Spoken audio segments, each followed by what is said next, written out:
Hi. You know, there's an old saying, never look a gift horse in the mouth. With pen and cheek, I now write me a new saying. Never look a gift blonde in the eyes. She was blonde because her hair told me so. That was the only proof I had. She didn't walk, she insinuated. She was from New Orleans, and her name was Lou, and believe me, brother, Lou was no lady. When I saw her, I said to myself, I'd dig this babe. She almost dug me, too, right into her grave.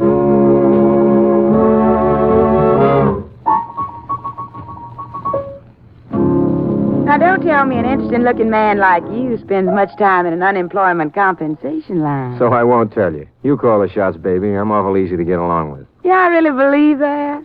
I hate to see a capable-looking man like you standing in a place like this. I know what you mean, honey. The name's Rocky Fortune. This is not only a name, it's also a description. As fortunes go, I got the rockiest. Last week was pretty bad in the money book, so this week finds me in line. I bet you're not too easy to keep in line. You keep up with that southern syrup, and I'm liable to wind up making like a pancake. Buy you a cup of coffee? Make mine straight. You got all the sugar I need.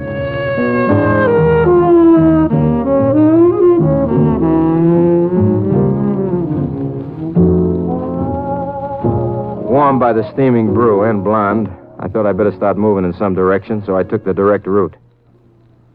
You must have something else on your mind besides what I hope. Why don't you spill, honey?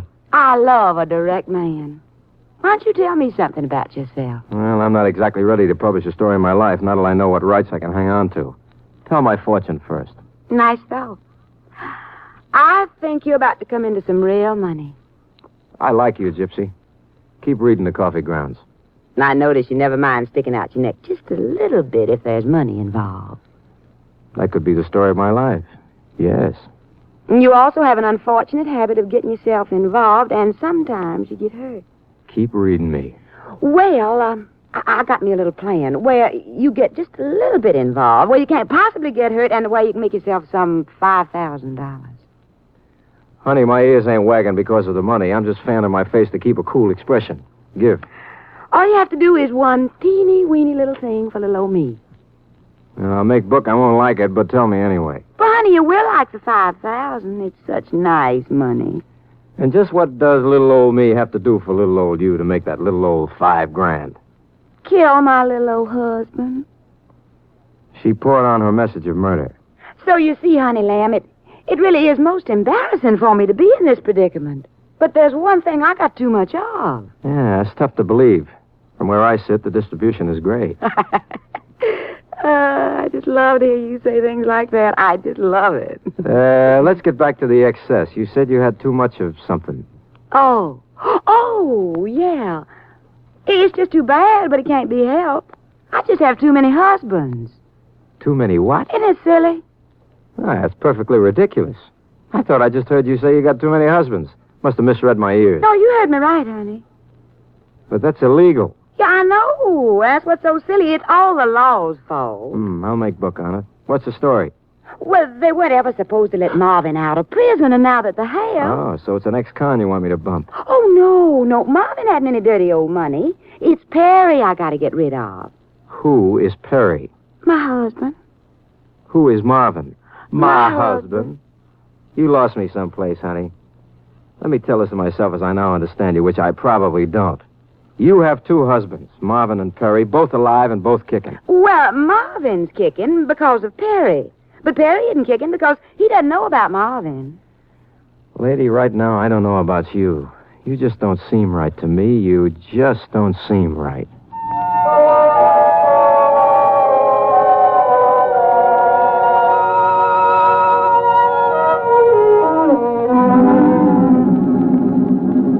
It was getting on toward evening when I made like a homing pigeon. The wheels in the head were whirling. The first thought was to invest in a call to Gestapo headquarters to ask my pal Sergeant Finger to run a make on the blonde. I tossed out that bright idea. If this dizzy dame was pulling my socks, Finger would never get off my back about it. I had a short session with the idea of going to the husband and informing him of the facts of life. Southern Fried had given me a real fancy engraved card with the address, so I knew where to find him. But that notion hit the trash, too. If she is kidding, I'm a real patsy.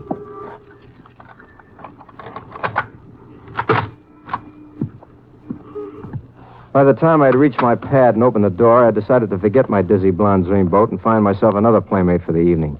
I reached for the light switch when something hit me. Oh.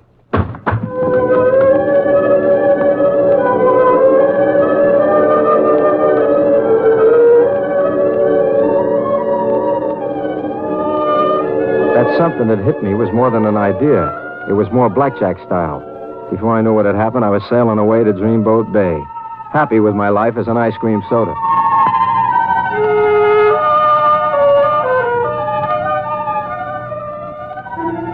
The awakening came like a whoosh of cold water in the puss, which it was. Somebody tossed me a lifesaver. I'm drowning. I'm awful sorry to have to do this to you, Mr. Fortune, but it really was necessary. Oh, stop bleeding about it. I might get upset. Who are you? I'll tell you who I am after I tell you how important it is that you stay away from my honey pear. You what? My honey pear. You shouldn't ought to be messing around with Lulu Ann. Lulu Ann? Oh. The lights are on. I'm seeing. Could you be Marvin? I sure am, Mr. Fortune. What's the story? Who belted me on the head? I did, but I'm awful sorry. Don't drown in your tears. Now, look, if you want to wrestle, Buster, just give me a chance to move in. Careful now, Mr. Fortune. This here gun is sure loaded with real bullets. It would hurt me to have to kill you. Yeah, I get the message. I wouldn't feel so good about that myself. So let's talk. Why massage my skull with the loaded leather? I just had to convince you that you should stay away from my honey pear. I just know she's real gone for you. Get ready to receive news, Buster, because I'm sending right now. I ain't interested in your honey pear. I think she's got a screw loose. Well, that don't make no difference. She's interested in you. Sure, she's interested in me. She wants me to do a job for her. What kind of job? She wants me to bump husband number 2. She's offered me $5,000 to bump Perry.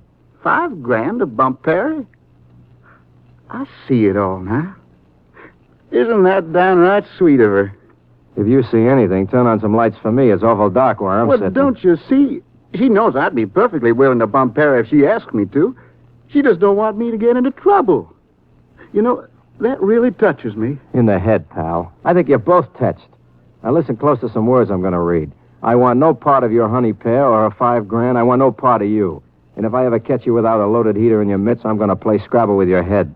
Now, scram. Now, it hurts me to have to be unfriendly. It hurts me real bad, but I still got something to say to you, Mr. Fortune. Stay away from my honey pear, no matter how close she wants to get. And don't you worry about taking care of Mr. Perry. I'll see he gets taken care of nice and proper. Right now.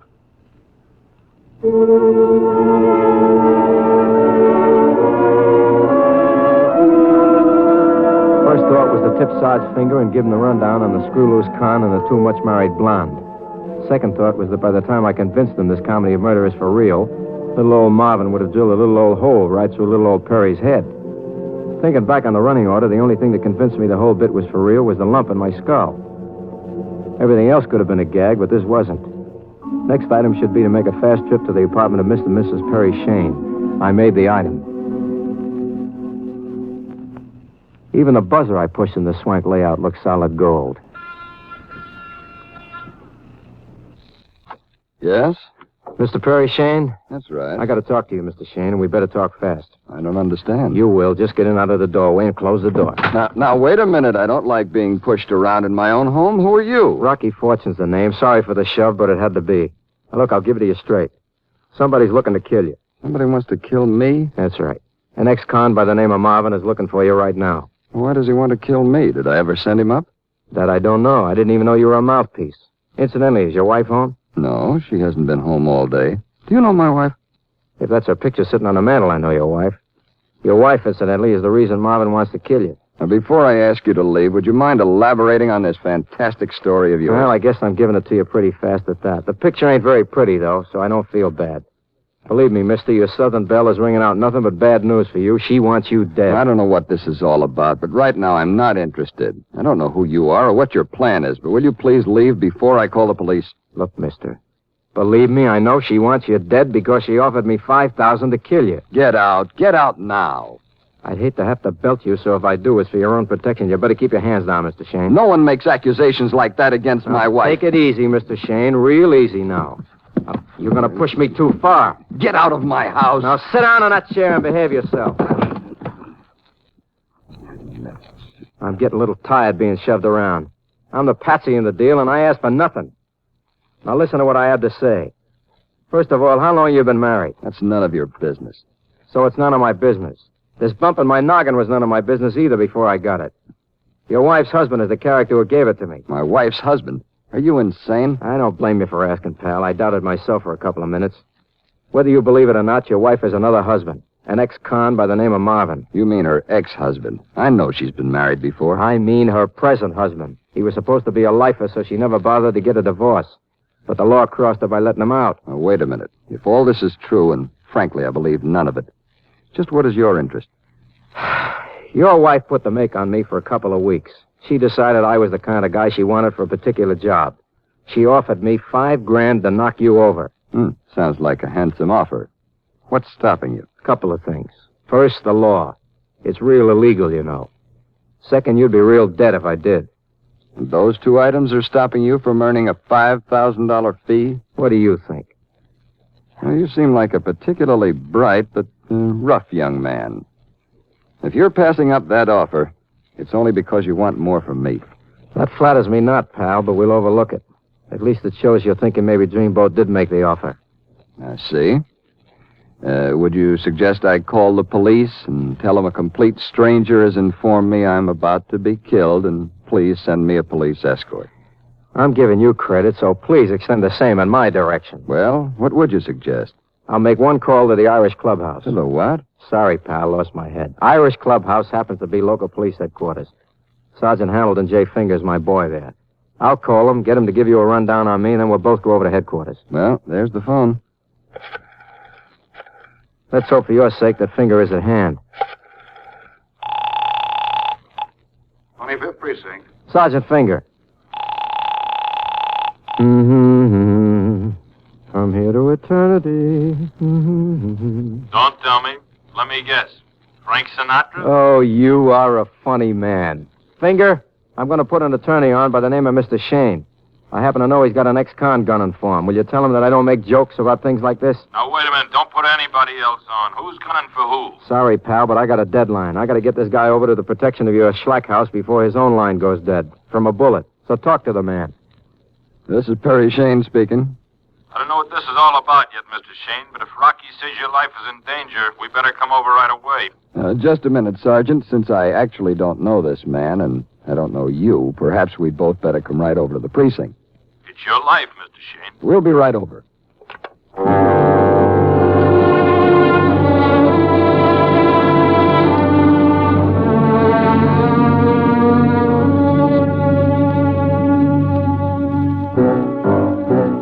And away we went. Out of the door of the plush pad, down the gilded shaft for lifting, and out under the tilted nose of a snooty doorman. Lawyer Shane's car was parked in front of the apartment. It was long, black, and shiny. Could easily be a convertible. Convertible into a hearse. We made toward the car. Shane opened the door and started to get in. He moved toward the driver's seat, but I saw it coming up and shoved him toward the ground. Hit the ground! What happened? Take a peek at that neat hole through your windshield, and you won't need any other diagram. Now get behind that wheel fast, and let's get out of here.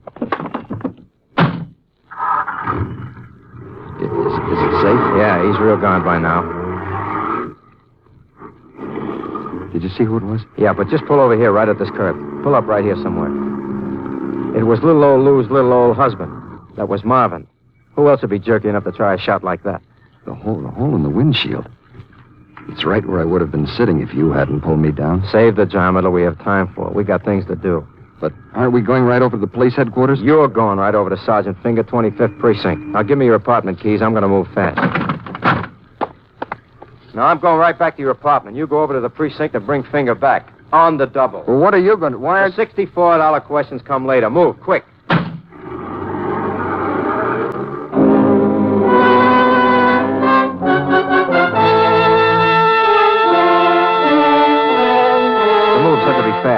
Rube Goldberg stuck a bulb over my head and an idea lit up. The next move could be back to the plush pad, and I wanted to be there to see it.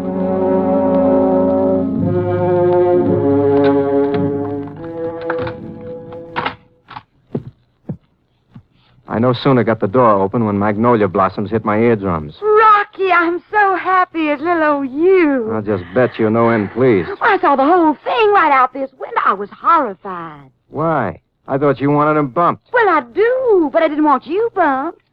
Oh, I couldn't stand it if anything happened to you. Lady, you killed me. Oh, now, Rocky, you could waste that much talent. Let's write some story now, Lady Lou. Were you camping out in the other room while I was talking to Perry? No, of course not. I was just completing my little plan with Marvin. You see, I'm afraid I had a change of heart, Rocky. I realized I'd still have Marvin as a husband, even with Perry out of the way, and that wouldn't do at all. Why not? Marvin was the banana you picked in the first place. Oh, but I got different ideas now. I want me another husband. I got him all picked out. Say, you are the one. Your little plan was just screwball enough to work, too. You know this crazy Marvin's gone enough on you to do anything you want. He kills Perry for you. You, the about-to-become black satin widow, testify you saw Marvin kill Perry. And the law kills Marvin because he was wicked and murdered Perry. And that leaves me minus 2 husbands. And plus Perry's loot. Also plus 1 husband number 3. And him you already picked out. Not him, Rocky. You. Me? I'm too young to die. Oh, you're not going to die, Rocky. Together we're going to live. I'm so sorry for you, Mr. Fortune, that Lulu Ann picked you out. You know, I'm just downright sorry. I'll buy that. You're the sorriest sight I ever saw. I hope you got my last message. You mean about being too young to die? I received the message, but I'm afraid I gotta disagree. Figures. That 38 you're packing looks mighty disagreeable. Where from in the woodwork were you hiding? I just don't understand your Yankee talk. If you mean how come I come back here after shooting that and missing Mr. Perry, why, I just had to come back to find out what Lulu Ann wanted me to do next. Oh, Marvin, honey, that's real thoughtful of you. I'm just going to give you a nice big kiss. I hate not being a gentleman, Lulu Ann, but I think maybe you better stay over there with Rocky. Why, Marvin? I'm hurt, Lulu Ann. I'm real hurt. If I hadn't heard it from your own sweet lips, I'd never believe it. I heard the whole plan you told Rocky. You wanted me dead. And that goes against my grain. Oh, but Marvin, baby, I was only telling Rocky that so I could stall him and keep him from calling the police. Now, you just go right ahead and shoot Rocky while I throw a few things in a bag. Come, Marvin. You're not going to let Slick Chick pull the black satin over your eyes like that. Get with it, man. Get with it. Now, don't you go putting any of your Yankee ideas into Marvin's crowded little head. You go right ahead and shoot him, Marvin. Sure, go right ahead and shoot me, Marvin. The cops will be here in a minute. You'll burn for killing me, and little old Lulu Ann will be left with her little old moneybags Perry. Don't you be telling him things like that. Now, I'll just turn on the radio nice and loud so the shooting won't disturb the neighbors. Don't you see, Marvin? She's got to get rid of you so that she can be legally married to Perry. Don't you believe a word he says. You go on and shoot him while the music is loud. Turn off the radio and listen to me. You make it louder. Shoot him. You gotta be dead or she's not legally married to Perry. She can't get his money while you're still alive. We'll find a way of getting his money, Marvin, and we'll do it together. Now, wait a minute. My nerves just won't stand all this shouting and loud music. I think you're trying to confuse me, Mr. Fortune. Get ready to leave, Lulu Ann. I'm gonna shoot him.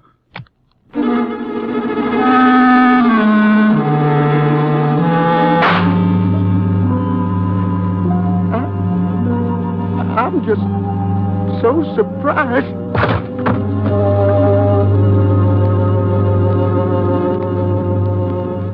He was surprised. Think how I felt.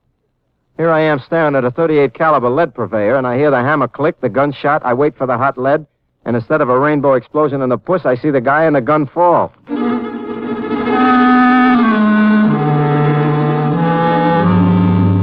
explanation came from a welcome source, my pal, Sergeant Finger. Someday, Rocky, that luck of yours is going to run out.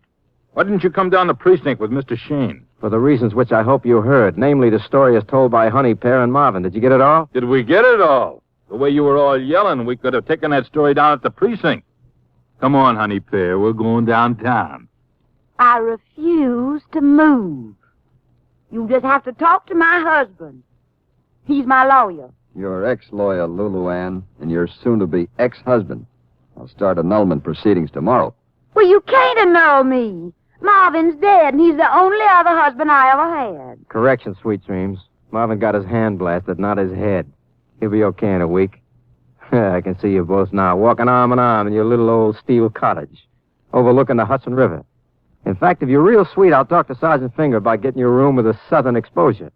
That's so you'll all feel at home.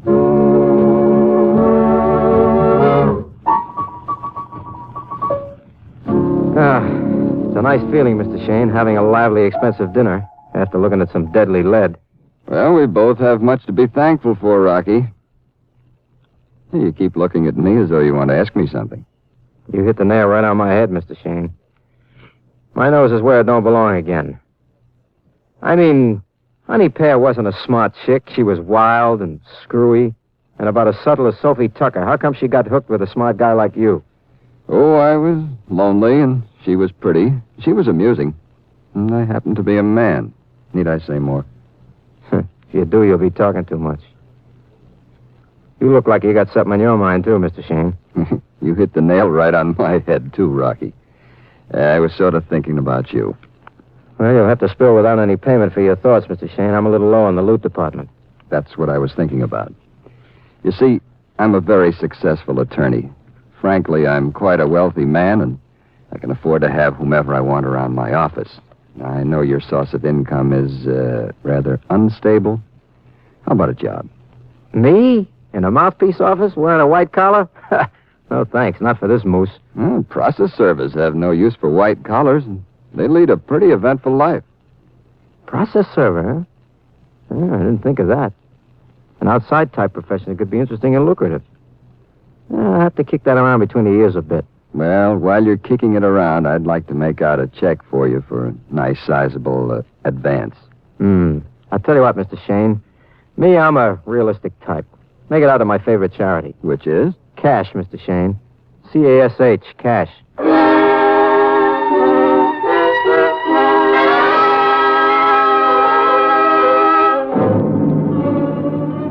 NBC has presented Frank Sinatra as that footloose and fancy-free young gentleman, Rocky Fortune. Others in tonight's cast included Betty Lou Gerson, John Stevenson, Maurice Hart, and Barney Phillips. Tonight's script was written by Norm Sickle. Andrew C. Love directed this adventure. Here's Frank Sinatra as Rocky Fortune. Hey, man. You ever been tiger hunting in Nepal? Well, I haven't either, but they tell me they tie a goat to a stake and they wait for the tiger to show up. Next week, I'll tell you about the time a guy I know went tiger hunting. Only the tiger was human, and the goat, that was me. See you. Visit with Fibber, McGee, and Molly tonight on the NBC Radio Network. Mm.